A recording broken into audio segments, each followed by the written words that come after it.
وَأَتِمُّ الْحَجَّ وَالْعُمْرَةَ لِلَّهِ،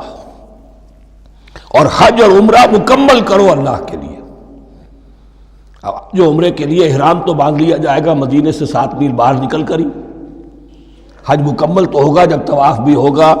وقوف عرفہ بھی ہوگا، سارے اس کے جو بھی مناسک ادا کیے جائیں گے۔ لیکن یہ کہ جو شخص بھی نیت کر لے حج کی یا عمرے کی تو پھر اسے مناسب کو مکمل کرنا چاہیے، کوئی کمی نہ رہے۔ فَإِنْ أُحْصِرْتُمْ، اگر تمہیں گھیر لیا جائے، روک دیا جائے، جیسے کہ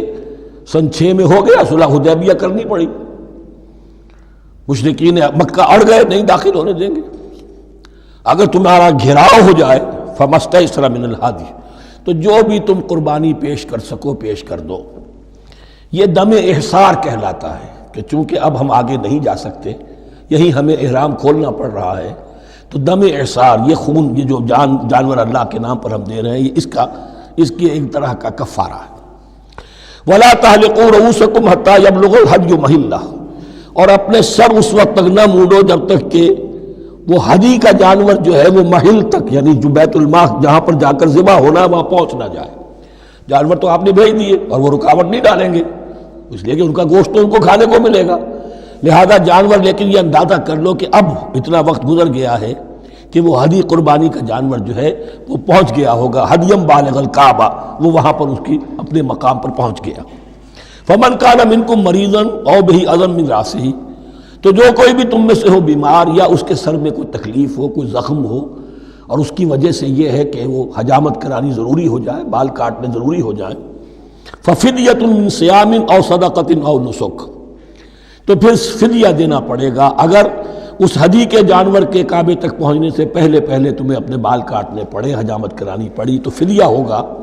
یہ جو ہے دم جنایت کہلاتا ہے، یعنی ایک جو کمی رہ گئی ہے اس کی تلافی کے لیے۔ وہ صیام بھی ہے، روزے 3 دن کے، او صدقۃ او نسک، یا پھر یہ ہے کہ کوئی قربانی ہے، ایک جانور قربان کیا جائے، دم جنایت اس کو کہتے ہیں، یا صدقہ کیا جائے، 6 افراد کو کھانا کھلایا جائے۔ فَإِذَا أَمِنْتُمْ، پھر جب تمہیں امن حاصل ہو اور تم سیدھے جا سکتے ہو، بیت اللہ پہنچ سکتے ہو، فَمَنْ تَمَتَّعَ بِالْعُمْرَةِ إِلَى الْحَجِّ فَمَا اسْتَيْسَرَ مِنَ الْهَدْيِ، تو جو کوئی بھی فائدہ اٹھائے عمرے سے حج سے قبل،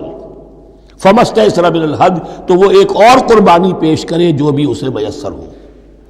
اب یہ سمجھ لیجئے کہ حضور کی بعثت سے پہلے عرب میں رواج یہ تھا کہ ایک سفر میں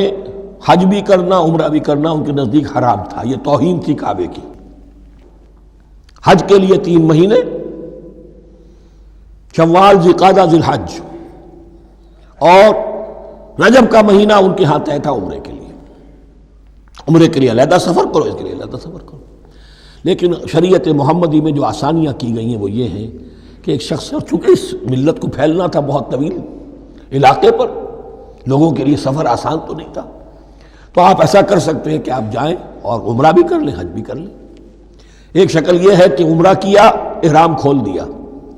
اور پھر حج کا وقت آیا 8ویں ذی الحج کو تو پھر احرام باندھا، وہ حج کا احرام ہو گیا، اسے کہتے ہیں تمتع۔ ایک یہ ہے کہ حج کے لیے احرام باندھا تھا، جاتے ہی عمرہ بھی کر لیا لیکن احرام کھولا نہیں، اسی احرام میں جاری رکھ کر اسے، اور اسی میں حج بھی کر لیا، یہ قران کہلاتا ہے، جمع کر دیا ایک ہی احرام میں عمرے کو بھی اور حج کو بھی۔ ایک افراد کہلاتا ہے، بس ایک کے لیے صرف حج کا معاملہ ہو شروع سے۔ تو یہاں تمتع کی جو ہمیں اجازت دی گئی ہے اس کے لیے، جسے دم شکر کہتے ہیں حضرت امام ابو حنیفہ، یہ شکرانہ ہے کہ ہم ایک قربانی دیں۔ لیکن امام شافعی کے نزدیک یہ بھی دم جنایت ہے، یہ بھی جبر ہے، چنانچہ امام ابو حنیفہ کے نزدیک یہ قربانی جو دی جاتی ہے اس کا گوشت قربانی دینے والا بھی کھا سکتا ہے 1/3 کے درجے میں، لیکن امام شافعی کے نزدیک نہیں، یہ ایک صدقے کے اور اس کے دم جنایت کے قریب کی شے ہے، اس کا گوشت جو ہے قربانی دینے والا خود نہیں کھا سکتا۔ فَمَن لَّمْ يَجِدْ، اب اگر کسی کے پاس نہیں ہے یہ ہدیہ پیش کرنے کو، فَصِيَامُ 3 أَيَّامٍ فِي الْحَجِّ، تو اب اس پر لازم ہے کہ حج میں 3 روزے رکھے، 7ویں، 8ویں اور 9ویں ذی الحج کو روزہ رکھے غیر ایام حج میں۔ 10ویں کا روزہ نہیں ہو سکتا، وہ عید کا دن ہے، یوم النحر ہے۔ وَسَبْعَةٍ إِذَا رَجَعْتُمْ، اور 7 روزے رکھو جب کہ تم واپس چلے جاؤ اپنے گھروں میں جا کر 7 روزے رکھو۔ تلک عشرۃ کاملہ، یہ 10 روزے ہوں گے مکمل. ذالک لمن لم یکن اہلہ حاضر المسجد الحرام، لیکن یہ رعایت کہ حج اور عمرہ ایک ہی سفر میں کر لیا جائے اور ایک ہی احرام میں کر لیا جائے یا 2 احراموں میں کیا جائے، یا یہ کہ ان دونوں کو جمع کرنے کی شکل جو ہے، یہ ایک رعایت ہے کن کے لیے؟